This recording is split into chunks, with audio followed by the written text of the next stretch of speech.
खुलुमबाय दिनै 4 मार्च 2024 समबार गुवाहाटी नोगोरमानि सिङाव थानाय जालुकबारी ओनसोलाव सासे बाइक सालायनानै थांबाय थानाय सुबुंखौ गंसे स्पिडआव खारनाय बास गारिया हरखाब सौना होनायाव बाइक सालायनाय सुबुङा जायगायावनो जिउ गोमादों आरो जाथायनि उनाव बासआ स्पटनिफ्राय स्पिडै सालायनानै खारलांनो हादों।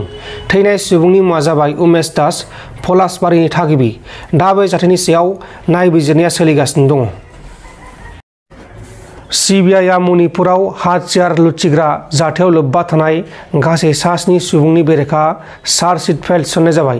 चार्जशीट फाइल थिसनजानायफोरनि मुङा जाबाय लाइस्राम प्रेम सिंह, टाकपा, आनंद सिंह, किशोरजीत, माइकेल, रमजित मेथे आरो जॉनसन।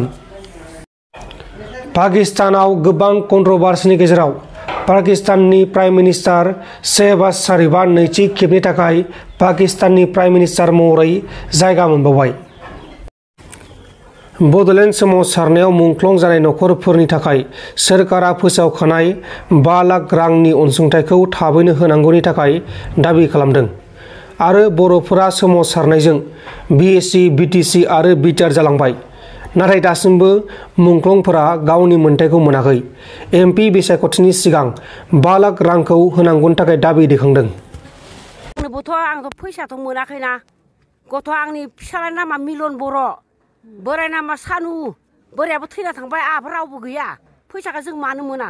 इमान खस्थ' खालायनानै इमान माबानानै थं थुलायनाय जाबाय। मानो मोना जोङो? दुनियानि मानसिया मोनोबा जों मानो मोना? मानो मोना? इमान खस्थ' खालायनानै बुरि कालाव बिदि थानांगौ। बाक्सा जिल्ला आरो तामुलपुर जिल्ला मुंख्लं नखरारि आफाद मोन्नैबो जयै नै बेवहाय 4 बोसोरारि जथुम्मा लानाय जादों।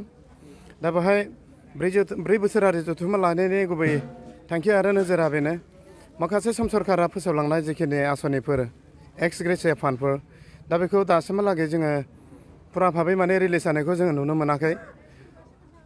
जोङो बेखायनो बेल' नङा, माखासे समनिफ्राय जोङो माखासे एक्सपिरियेन्सखौ लानानै सिगांनि समफ्राव जोङो जेरैबायदि जेंना जेथोजों मोगा मोगि जाबोनो गोनां जादों, दा बेखायनो बे मोनसे आफादा थाखानायलाय नैबे आफादनि जोहै जाहाथे जोङो सरकारा फोसावखानाय नैबे जोंनि एक्स ग्रेसिया फान्ड बेखौ जाहाथे नैबे खम समनि गेजेराव थाबैनो जोङो गोबां सम नेबोबाय, माखासे रादाय होबोदों, प्रतिश्रुति होबोदों रायजोनि गेजेराव हाबनानै। दा बेवहाय रायजो राजाया गोबाङानो दासिमहालागै आसाबादि। दा बेखायनो गोबां सम नेबोबाय जिहेतु नैबे एमपि इलेक्सन फैगासिनो दङ, नैबे एमपि इलेक्सननि सिगां जा हायो सरकारा नैबे मुंख्लं नखरफोरनो होनो लाखानाय माखासे सम सिगाङाव फोसावखानाय जा एक्स ग्रेसिया फान्ड बेखौ जेसेखि हागौ एसे थाबैनो होनो। जोंना नैबे जाय समावनोखि तरुन गगৈ सरकारा दङमोन, जे समाव बिजेपि सरकार फैथ'वाखैमोन, बे समावनो बिथांमोना फोसावलांखांनाय दङ। आसामनि शहीदफोरनो बिथांमोना 5 लाख करिहाय अनसुंथाइखौ होदोंमोन। दा बे समावनो जोंबो फरायसा आफादफोरनिफ्राय बा जोंनि माहारियारि आफादफोरनिफ्राय बुंबोनाय जादोंमोन, जोंनियाबो नैबे बड'लेण्ड मुभमेन्टआव जायफोरानोखि मुंख्लं जालांबाय बिथांमोननोबो होनांगोन होननायलाय बिथांमोना मोनसे रादाय होदोंमोन। बड'लेण्ड सोमावसारनायाव जायफोरानोखि मुंख्लं जालांबाय बिथांमोननोबो 5 लाख करिहाय होनाय जासिगोन अनसुंथाइ हिसाबै। बे खोथाखौ बुंनायजों लोगोसेनो बिटिआर सुक्ति जानाय समाव जोंनि